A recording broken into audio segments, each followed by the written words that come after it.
I Davidoni. Questa è la novità. Questa è la novità che oggi io e Fabrizio Schirru vi vogliamo mostrare. È una novità partorita da questa testa insieme con la testa di Nicola, che è quello che ha creato i Mataflotti e i Matacchi. È una piccola evoluzione, non sono delle cose proprio, diciamo, delle differenze enormi, però qualche particolare in più c'è. Però non voglio fare attendere Fabrizio dietro le quinte, perché è già qualche tempo, diciamo più di un mese, che non viene qui sul canale, e quindi lo faccio entrare immediatamente. Ciao Fabrizione! Buonasera a tutti. Hai visto che bella occasione? I Davidoni. Finalmente una novità sarda e con una parte di Trieste, giusto? Sì, una fusione. Una Sardegna, fusione. Sardegna, Friuli, Venezia Giulia. E niente, abbiamo deciso di fare questa piccola puntata per mostrarvi un po' questa cosa, che è firmata ovviamente Mataki, ma che dentro ha un qualcosa anche di mio. Sono un po' diversi dagli altri modelli, ma per parlare innanzitutto delle diversità, cosa c'è di più, cos'è che abbiamo fatto in questi mesi, perché abbiamo creato questa linea, io direi di chiedere proprio a chi li produce, a chi li ha inventati tutto sommato. Cosa dici Fabrizio? Lo facciamo entrare? Sì, se l'avessimo qui con noi, volentieri. È certo che ce l'abbiamo. Ciao Nicola. Ciao ragazzi, Ciao ciao Fabri, Nico. ciao Davide, ciao a tutti. Allora i Davidoni. Allora, questi Davidoni, sì, è una sorpresona. Beh, innanzitutto Diciamo, lasciami dire solo qual è la cosa sì, in assoluto più importante di questo artificiale. Guardatelo un po'. Ovviamente il nome, Davidone. Più di questo non si può dire. No, sto scherzando.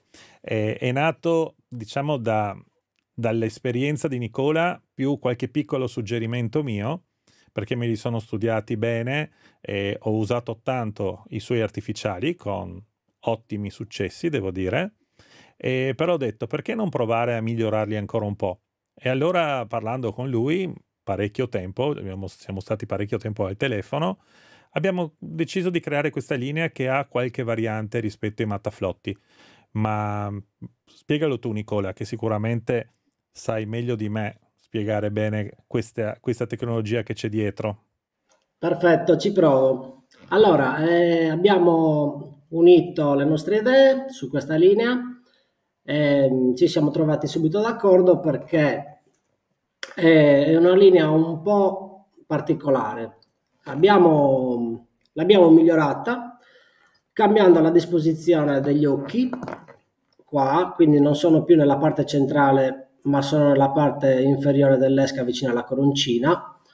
Questo perché? Perché abbiamo notato che i calamari tendono a mangiare le esche sempre nella parte, diciamo, verso gli occhi e quindi questo aumenta un maggior numero di catture, quindi le nostre ferrate diciamo andranno più a segno nella loro mangiata. Questo è un aspetto molto importante. Poi abbiamo diciamo unito nella colorazione due vantaggi. Uno è il vantaggio del monocolore o della tinta unita, che praticamente io utilizzo tantissimo l'alba al tramonto, perché è un colore che i calamari tendono a mettere subito a fuoco, quindi è molto redditizio in quel tipo di orari. Dall'altra parte l'abbiamo arricchito con delle linee particolari che vanno in contrasto con la base monocolore, però a loro volta fanno sì di emettere una fosforescenza maggiore rispetto a un semplice tinta unita. Quindi è un oppai che potremmo utilizzare sia all'alba al tramonto, che sono i momenti migliori per il monocolore. E poi la diversità di queste linee fa sì da poterlo utilizzare tutto il giorno. Che altro dire su questo Pi? Ha un'azione floating di circa 45 gradi, ora ve lo mostro, come diciamo i nostri Mataflotti, quindi l'azione non è cambiata, però c'è un però, mi sono scordato un secondo, quando ho parlato degli occhietti, li abbiamo sì abbassati, ma anziché 2 sono 3, per una visione diciamo a 360 gradi dell'OPI. Quindi cosa succede? Quando l'OPI va a ruotare, poi ve lo mostro anche dentro la bolla d'acqua, va a ruotare, rimane sempre in una posizione obliqua e sempre in una posizione catturante per i calamari. Allora, andiamo a immergerlo nell'acqua, lasciamo il filo, come potete vedere, ok? Lui assumerà una posizione, adesso non è esattamente a 45 gradi perché nella bolla qua d'acqua abbiamo messo acqua dolce e sappiamo bene che la spinta dell'acqua dolce è inferiore alla spinta che può dare l'acqua salata. Quindi l'Opai assume una posizione di circa 45 gradi in acqua salata. Cosa succede in profondità? Succede che l'Opai tendenzialmente tende a salire leggermente e rimane sempre in una posizione molto catturante, sempre in posizione catturante, vedete? Adesso vi mostro un attimo, un secondo, proviamo a, come dicevo prima, per farvi vedere una posizione ottimale a 360 gradi, aspetta che qua sono un po' di esche, vi faccio vedere una cosa. 1, 2, 3, 4, 5, facciamo un po' di correntina, anche se ovviamente non sarà così tanta corrente tutta assieme in un unico blocco, però immergiamo dentro l'esca, vedete? Lascio. L'Opai girando a 360 gradi rimane sempre costantemente in posizione catturante. Poi ovviamente qua manca la sollecitazione per tirare verso l'alto, che io qua non lo posso fare, però voi immaginate l'Opai che gira e va verso l'alto, rimane sempre in una posizione o calamaro gradita. Molto bene. Vi posso parlare un secondo dei colori e poi vi lascio in pace.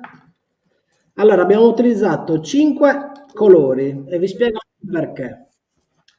Abbiamo, scusa, eccola qua, 5 colorazioni con 3 fosforescenze differenti, distinte dagli occhietti, quindi abbiamo la fosforescenza blu con l'occhietto blu, poi abbiamo quella rosa con l'occhietto rosa e poi le tre centrali sono le fosforescenze classiche blu. Perché abbiamo scelto questi 5 colori? Abbiamo 2 colori scuri, 2 colori chiari e un colore intermedio. Questo per la visione del cefalopode.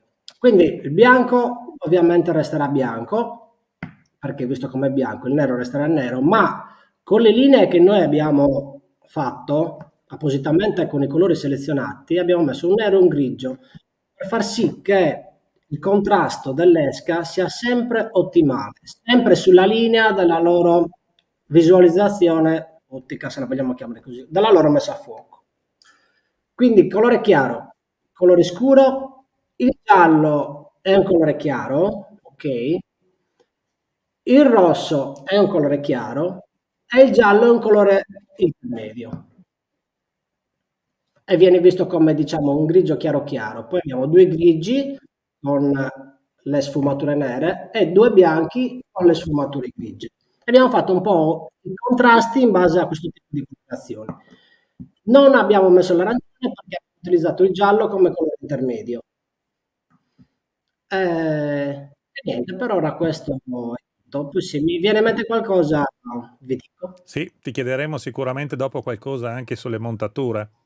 Comunque l'idea è Ok. esattamente come l'ha descritta Nicola, Io mi ero concentrato molto sul discorso della posizione degli occhi, perché anche ruotando l'artificiale, l'occhio rimane sempre visibile, cosa che prima sui mataflotti, se noi avevamo i due occhietti messi ai lati, ovviamente si vedevano molto poco. La posizione degli occhi, come ha detto anche Nicola, è fondamentale, perché i cefalopodi, ma tutti i predatori, attaccano le loro prede sempre dalla testa. Non cercheranno mai di prendere un pesce dalla coda, anche perché il pesce scappa e non lo riesce a prendere. Questo è il motivo per cui abbiamo spostato gli occhietti un po' più avanti. Il discorso dei colori l'ha già spiegato benissimo Nicola. Ho voluto fare, è stata anche una mia richiesta, di non avere tanti colori. Ho detto concentriamoci bene su 4-5 tinte, in modo che siano quelle fondamentali e che ci diano il massimo dei risultati, senza dover avere 30 artificiali diversi da sostituire in continuazione. Qua con una montatura, 2 montature, possiamo già provare tutti i colori. Appena prendiamo i primi calamari, riusciamo a capire se è meglio andare sul chiaro oppure sul scuro o rimanere a metà strada. Il colore che mi ha dato più soddisfazioni quest'estate, ma vi dico subito che dipende molto dallo spot, perché cambia a seconda del pesce foraggio che c'è, è questo, il verde. Questo è un colore che ho desiderato tantissimo, infatti è stata proprio una mia richiesta a Nicola. Questo verde qui funziona veramente molto molto molto bene. Il bianco, questo di notte ha un colore pazzesco, vira sull'azzurro, però non è fortissimo, non è tutto glow e quindi abbiamo il problema di avere troppa luce che può anche infastidire i nostri calamari, assolutamente. E dopo se la giocano, diciamo, fra il rosso, il nero e il giallo, che sono ovviamente anche questi colori base, ma che rendono tantissimo. Quindi sono tutti colori, secondo me, fondamentali, importanti. Una tavolozza colore proprio il minimo indispensabile per poter andare a pesca ben serviti. E cosa dire? Ho avuto parecchi strike, chiaramente questi artificiali li ho cominciati a provare in aprile, maggio, quindi non sono andato a caccia nella stagione giusta, quella perfetta che va da settembre fino a dicembre, gennaio, ma non vedo l'ora di metterli all'opera, ovviamente. Fabrizio, tu cosa ne pensi allora di questo progetto? Allora, io in mezzo a tutti questi inventori, oggi mi sento di troppo, meno male che sono un bel ragazzo, quindi miglioro il video. A parte questo, io già avevo provato i vecchi mataflotti già con ottimi risultati. I nuovi Davidoni li ho avuti già da tanto tempo.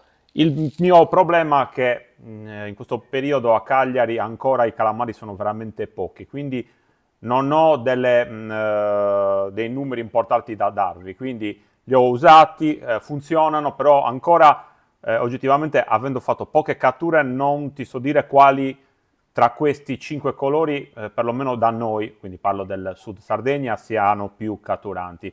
Dovrei ancora fare un pochettino di test. La verità è che conoscendo Nicola ce li ha provati in tutti i modi possibili e immaginabili. So che quest'anno è andato a mare praticamente tutti i giorni, perché quando lo chiamavo era sempre a mare, si vede anche il colore, e quindi avrà avuto modo di testarli. Nico, da te, che tecnicamente sei in Sardegna Nord, c'è un colore che è andato meglio? Sì, allora, nel generale funzionano benissimo tutti e cinque, perché proprio è stata una selezione di colori e queste linee che abbiamo fatto trasversali che è micidiale, è un mix micidiale. Diciamo che le catture ho catturato tantissimo con il bianco, il nero e il verde, tanto tanto tanto. Poi come salivo di profondità, perché adesso in quest'ultimo periodo iniziavo a cercarli a 60-65 metri, ho utilizzato il rosa e mi ha dato ottimi risultati. Certo, non parliamo di numeroni, però una quindicina di calamari a mattinata riuscivo a farli, cosa che sono anche da noi adesso un pochettino inesistenti i calamari, è una faticaccia. però siamo riusciti a farli ed è il periodo migliore per constatare l'efficacia delle esche. Andare in pieno periodo non ha tanto senso, i periodi più proficui per provare le esche da gennaio sino a agosto, a seconda dell'annata, però diciamo che sono quelli proprio dove ci sono pochi calamari che ti aiutano a capire gli errori, a modificare gli opai, e, insomma, a fare le accortezze giuste per migliorarli. Ecco, una cosa che Perché voglio ancora dire, che su questi artificiali un'altra differenza fondamentale rispetto a tutti gli altri è che rimangono in pesca anche quando la canna è abbandonata. Infatti, io ho recuperato più di un calamaro lasciando il piombo sul fondo, aprendo l'archetto, lasciando in bando il filo. Questi si dispongono, rimangono tutti in verticale, non cadono sul fondo, quindi non abbiamo neppure il rischio di andare a incozzare su una roccia o da qualche altra parte, e semplicemente il calamaro passa, questi fluttuano, si muovono comunque nell'acqua e il calamaro ci dà. E quando ci dà, ovviamente te ne accorgi perché la canna, il vettino comincia ovviamente a dare segni di movimento. Ma il fatto di poterli lasciare lì e che questi continuino a lavorare è una figata pazzesca, cosa che non è possibile fare con nessun altro tipo di artificiale, perché tutti gli altri cadrebbero sicuramente sul fondo. Anche in caso di onde, la barca rolla, quindi per forza il filo ogni tanto va in bando. Con questo sistema gli artificiali rimangono sempre alzati. E Fabrizio ha preparato qualche montatura, adesso ve la faremo vedere. Un altro uso di questi artificiali è proprio sul fondo con le alghe. Questa è un'altra cosa che ho provato a fare, perché io li ho trovati con l'ecoscandaglio più volte sopra le alghe, e anche in questo caso questi sono risultati micidiali, perché fatti 50 centimetri, messo il piombo a pera e quindi aveva una possibilità minima di rimanere incocciato sulle alghe. Col primo artificiale che sta a 50 centimetri rimane sempre in pesca e non si rischia mai di perderlo. Quindi questa è un'altra cosa molto, molto importante. Ma adesso parleremo un po' dei fili, delle girelle, delle montature, dei braccioli, che anche questi sono cose, diciamo, dettagli che non sono dettagli, sono cose sostanziali nella pesca, perché anche lì, cambiando la lunghezza del bracciolo, cambia tutto l'assetto di questi artificiali, quindi bisogna capire un po' meglio se questi vengono veramente utilizzati come tutti gli altri artificiali o se bisogna avere qualche accortezza in più. Fabrizio, allora faccio vedere la tua schermata. Sì, allora iniziamo con la prima, che è una classica montatura a tre artificiali, molto semplice, con artificiali equidistanti. Ovviamente la lunghezza del trave, abbiamo già detto 1000 volte, non deve superare mai la lunghezza della canna. Quindi io utilizzo una canna di 2,40 m, perché secondo me è la lunghezza perfetta, quindi tutto il trave deve essere lungo massimo 2,10 2,20 per poter recuperare i calamari in modo semplice, senza dover utilizzare coppo o farsi aiutare magari dall'amico a fianco. Noi facendo, come sapete, spesso e volentieri gare, abbiamo utilizzato spesso, io lo utilizzo già da più di 12 anni, il trave A5. Trave A5 per poter sondare molti più colori, quindi avere la possibilità di usare molti più colori e trovare velocemente il colore che funziona. Poi negli anni ci siamo resi conto che alcuni colori funzionano, ma altri colori vicini potrebbero dar fastidio. Quindi il rischio di avere un trave con 5 artificiali è che in mezzo a quelli che funzionano gli altri diano fastidio. Quindi quando un suggerimento, quando i calamari sono molto attivi e mangiano svariati colori, secondo me il trave A5 o A4 è vincente. Quando invece i calamari sono molto apatici e tendono a schifare un po' le esche, forse è meglio metterne 3, perché è più facile trovare i colori senza magari mettere in mezzo un colore che gli dà fastidio, perché quello che io dico e ridico sempre, le persone che vengono qua continuano a chiedermi glow, vogliono sempre glow, glow, glow. La verità, secondo me, è che il glow non sempre funziona. Quindi molte volte gli artificiali troppo glow sono catturanti, altre volte l'artificiale troppo glow dà fastidio. Quindi usare un trave a 5 dà dei grandi vantaggi, ma ogni tanto ti mette in difficoltà e tu non lo capisci. Noi ce ne siamo accorti perché avevamo magari a fianco un compagno che diamo un esempio, Mataflotti col Davidone verde, prendiamo uno a caso, pescava. Io a fianco col Davidone verde non stavo pescando, probabilmente perché gli altri artificiali che erano vicino a lui infastidivano il calamaro e quindi mangiava solo sull'altra canna.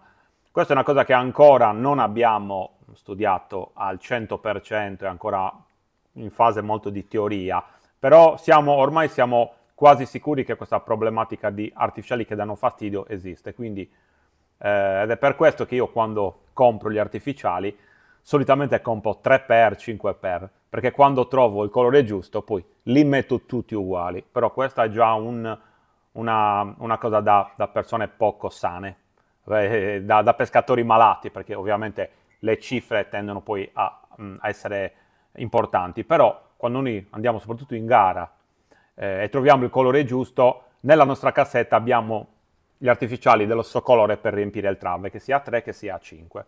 Questa è una cosa proprio da garista pura.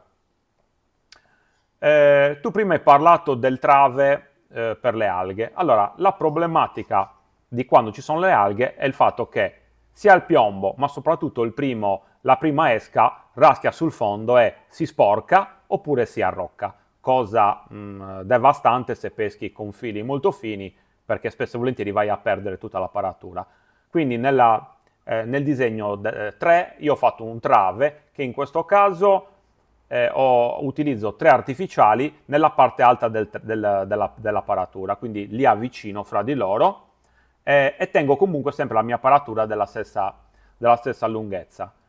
Adesso dal piombo all'artificiale più vicino ci sono circa 50-60 cm, questo proprio per evitare che l'artificiale raschi sulle alghe.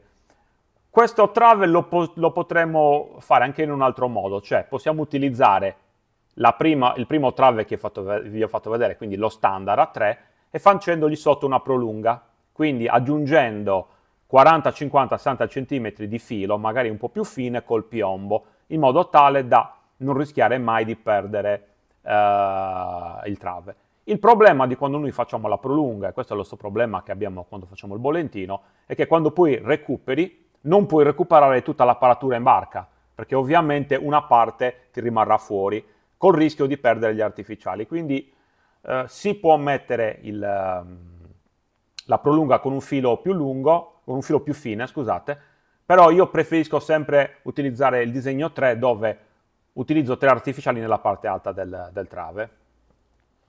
Poi ogni tanto si utilizza anche il trave con i braccioli, quindi facciamo dei braccioli di 7, 8, 9 cm. Solitamente questo trave si utilizza quando c'è molta corrente, perché l'artificiale si mette bene in corrente. Io personalmente non amo questo tipo di trave, non lo uso tanto, esiste, ve lo facciamo vedere. Io personalmente non lo uso tanto, anche perché i braccioli tendono a rovinarsi facilmente e se non c'è molta corrente il bracciolo va a torcigliarsi sul trave. Oltretutto, questo poi ce lo confermerà Nicola, questo tipo di trave non è digerito molto bene dai mataflotti, però ovviamente qua chiediamo il perché a Nicola, che lo saprà spiegare sicuramente meglio di me. Allora, secondo me, allora, considerate che anche io qua in questa zona vivo in una situazione di apatia totale.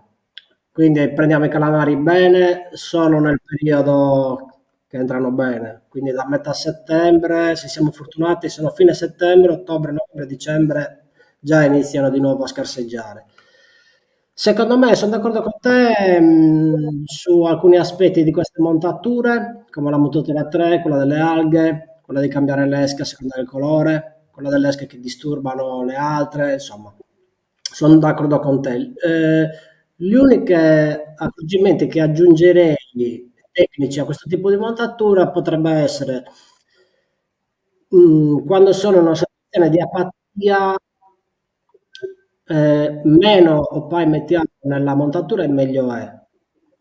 Cioè noi non pensiamo, se un calamaro non mangia, è inutile che noi andiamo a pescarlo con 4-5 opai.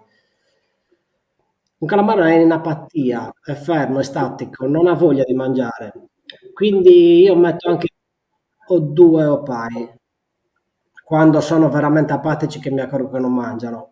Ma consideriamo che io sono una persona molto testarda, faccio 9-10 ore a calamari, magari per farne uno o due, cioè non proprio cerco di capire gli errori che commetto in pesca e cerco comunque di crescere fin dove posso arrivare nel loro comportamento, ecco. Quindi meno esche mettiamo in una situazione molto apatica e meglio è. Per il discorso colori, quando non mangiano un tipo di esca, sono d'accordissimo. Per il discorso delle asole lunghe, c'è da dire una cosa. Infatti, anche a me molti mi chiedono: ma usa asola corta, asola lunga? Allora, l'asola lunga per me è un errore e vi spiego il perché. Perché la risposta che noi abbiamo nella vetta del cimino arriva ritardata perché si va a creare un bando, anche se c'è corrente, si va a creare un bando che noi riceviamo nella canna in ritardo. Quindi quando a noi pensiamo che il calamaro sta mangiando e andiamo magari a dare la ferratina, in realtà lui non c'è più. Sempre in situazioni dove il calamaro mangia diffidente, non dove si aggrappa, quello ovviamente sta mangiando, si aggrappa e noi tiriamo su, è ok. Però quando ci sono quelle situazioni che capitano spessissimo, che lancia un tentacolo, prenderlo poi e poi lui si riapre velocemente, perché non è detto che lui rimanga, lui rimane se noi siamo pronti a dare la ferratina, perché la ferratina per me, opinione personale, ci vuole sempre, una leggera ferratina ci vuole sempre per far sì che le ancorette riescano proprio a afferrare il tentacolino. E quindi per me questo tipo di asola è un errore, ma non solo per i mataflutti, nel generale, in tutti gli opai.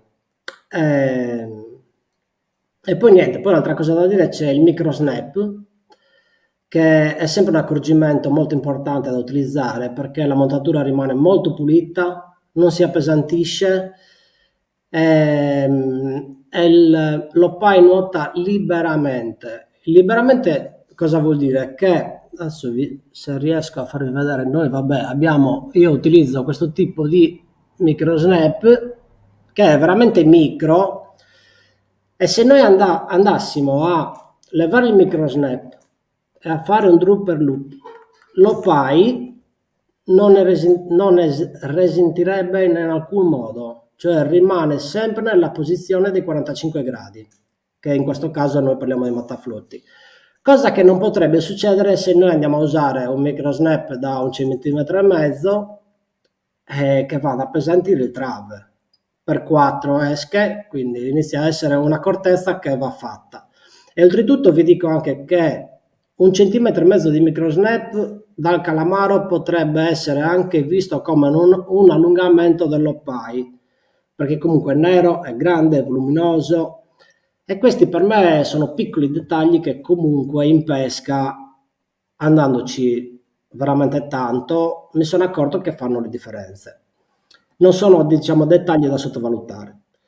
E poi niente, che altro dire? La distanza degli opai che non abbiamo detto su una montatura normale da 3-4 opai è dai 40, 45, 50 cm al massimo l'uno dall'altro. Se vogliamo stringere diciamo un pochettino per metterne 5 di opai va benissimo in alcune situazioni e niente, penso di aver detto, cioè di aver completato il tuo schemino, ecco, dai. A me interessava invece se mi dite un po' gli spessori di questi travi e di questi terminali.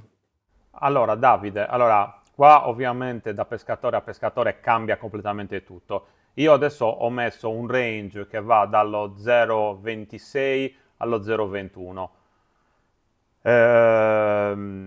Normalmente in situazioni normali si può usare un 0,26, 0,25 senza grandi problemi. Quando poi il calamaro diventa un pochettino più difficile oppure siamo in una gara dove dobbiamo fare un po' la differenza, Va bene ovviamente anche un 23, un 22, ovviamente di qualità alta.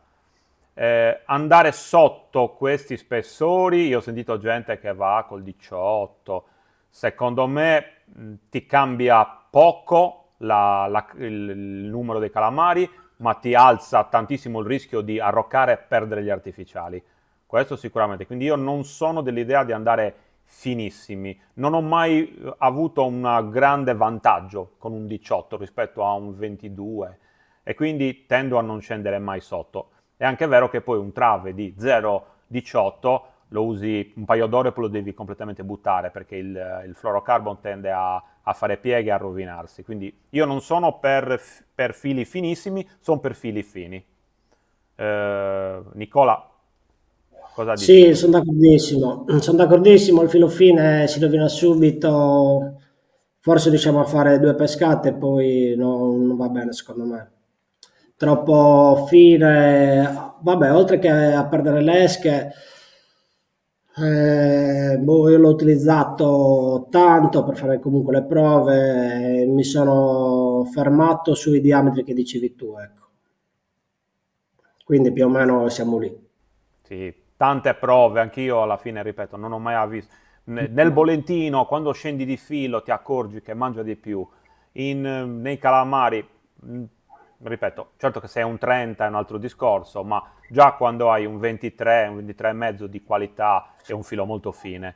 E secondo me basta e avanza. Poi noi dovremmo dire il contrario, usate il 15, così perdono un sacco di artificiali e Nicola diventa ricco.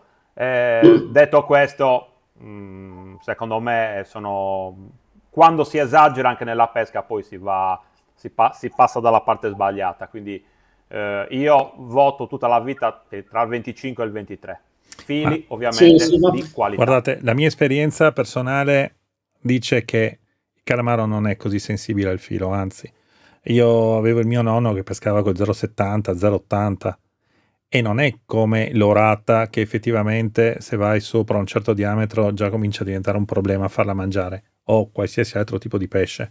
Il calamaro ha un sistema ottico un po' differente, probabilmente fa più difficoltà a vedere i fili e quindi si concentra di più sulle esche e se vuole mangiare mangia, anche se un filo è spesso molto più del 23, anche il 30, come tu dicevi il 30 è troppo, però in realtà io ho pescato tantissimi calamari anche con il 30, in quel momento in cassetta avevo quello, non avevo le montature pronte, ho improvvisato.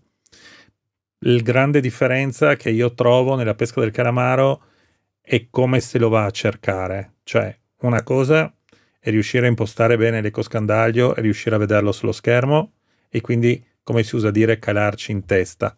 E una cosa invece è pescare vicino o a casaccio. Sono tre modi completamente diversi che danno risultati completamente diversi.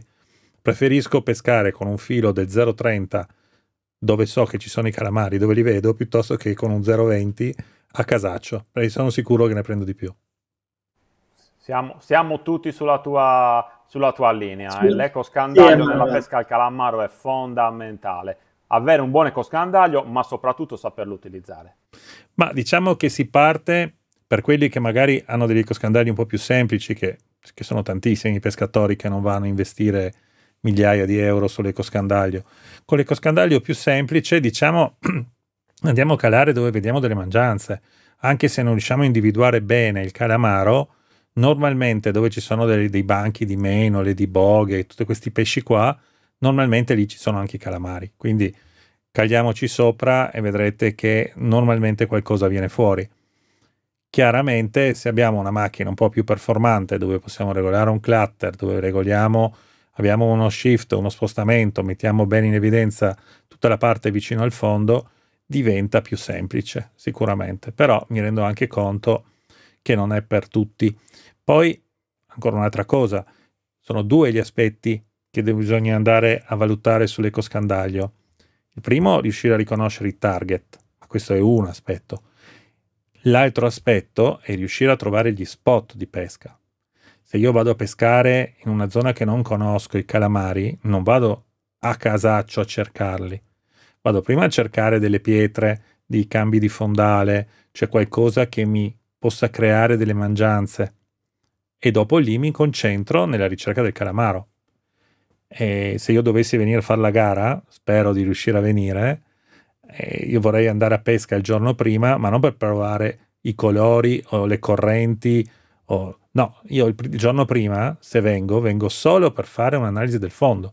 Cioè vado a vedermi le zone, quali potrebbero essere quelle più interessanti dopo da approfondire. Perché nella pesca del calamaro il tipo di fondo, la profondità è fondamentale. Non è che sia un accessorio. Quindi l'ecoscandaglio va usato per due cose: analisi del fondo e dopo il riconoscimento del target. Quando riusciamo a fare bene queste due cose, che si fanno in modo diverso, una cosa è andare a cercare pietre, una cosa è riconoscere i calamari. Quando si fanno bene queste due cose, allora abbiamo tutte le informazioni utili per riuscire a massimizzare l'azione di pesca. Allora, Davide, tu prima hai fatto un piccolo spoiler, quindi se mi permetti vorrei invitare tutti quanti gli amici che ci seguono il 5 ottobre, Marina di Capitana a Cagliari, al Tataki Day 2024, Memorial Marco Schirru. Questa è la prima gara di calamari fatta in Italia, è anche la più grande ed è il memorial di mio papà. Siamo un gruppo di 4 persone, quindi sono io, Giuseppe, il mio socio di Matti per la Pesca, Giorgio Aru e Roberto Sanna. Siamo un gruppo che da anni organizziamo questa super manifestazione e ogni anno è sempre più grande. Quest'anno abbiamo tantissimi personaggi importanti. Il primo ce l'abbiamo qui a fianco, Nicola, che oltre ad essere uno dei nostri sponsor è sempre uno dei nostri in prima fila a pescare. Ci sarà Antonello Salvi, ci sarà zio Michele Prezioso, altri amici. Poi noi aspettiamo te. Tu, come al solito, tra i VIP sei quello che ti fa desiderare di più. Detto questo, sarà una super manifestazione, gara ok per 5 ore, poi una giornata intera di divertimento, super premi, magari per qualche amico di fuori passare un fine settimana a pesca in Sardegna. No, ma poi quello che voglio dire, se abitate in centro Italia, al nord, al sud, indifferente, e magari siete un po' spaventati anche dalla logistica, andare lì, eccetera, canne, chiamate comunque Fabrizio che eventualmente vi aiuta, no? Quindi un colpo di telefono in negozio, gli dite che avreste piacere di partecipare e lui vi aiuta, vi segue per tutto quello che riguarda magari cercare un posto dove andare a dormire o una barca per poter uscire e andare a pesca. Io spero di riuscire a venire. Purtroppo oggi ha chiamato un ragazzo calabrese, lo stesso, adesso si organizza il team e poi cercheremo in tutti i modi di trovargli un alloggio, una barca, quindi chiunque voglia venire. Il mio numero lo trovate anche nel mio sito Matti per la Pesca, ormai più o meno lo conosco. Sì, poi tutti i riferimenti, sia per quanto riguarda i Davidoni, la canna da pesca, che so che è ancora qualche pezzo dell'ultimo ordine che hai fatto, perché le prime ormai sono andate bruciate, troverete tutto in descrizione, ci sarà un link come al solito a tutti i prodotti e quindi potete andarveli a vedere sul sito e casomai anche ordinarli. Okay. Diciamo che la prima infornata di Cnusa sono sparite in 20 giorni, ma questo lo sapevano tutti. La seconda infornata, sempre quantità importanti, stanno per finire, però adesso arriva la terza, quindi siamo pronti e siamo carichi come al solito. E quindi quando andate a pesca, ovviamente portatevi dietro un po' di Sardegna, un po' di Cnusa e un po' di Mataki. Noi siamo molto fieri con Nicola di questo, perché ormai credo che in tutta Italia, ma anche in gran parte dell'Europa, girino con la mia canna i tuoi artificiali. Io di questo sono molto orgoglioso, anche perché abbiamo creduto l'un l'altro già dall'inizio. E fatto con persone che vivono nella stessa terra non è esattamente facile, Nicola questo lo sa. Ha voglia. Verissimo. Bene, ragazzi, io vi ringrazio tantissimo per la partecipazione. Grazie 1.000.000 Nicola per questo bellissimo prodotto che hai voluto creare. Adesso vedremo quest'inverno come andrà, ma sono sicuro che non ci deluderà assolutamente. Tranquillo. Grazie mille a Fabrizio. Comprateli tutti da Matti per la Pesca, ovviamente. Sì, bisogna... Giusto. È il minimo. Giusto. Ciao ragazzi, alla prossima allora. Ci Ciao vediamo. Davide, ciao a tutti. Ti aspetto 5 ottobre, Davide.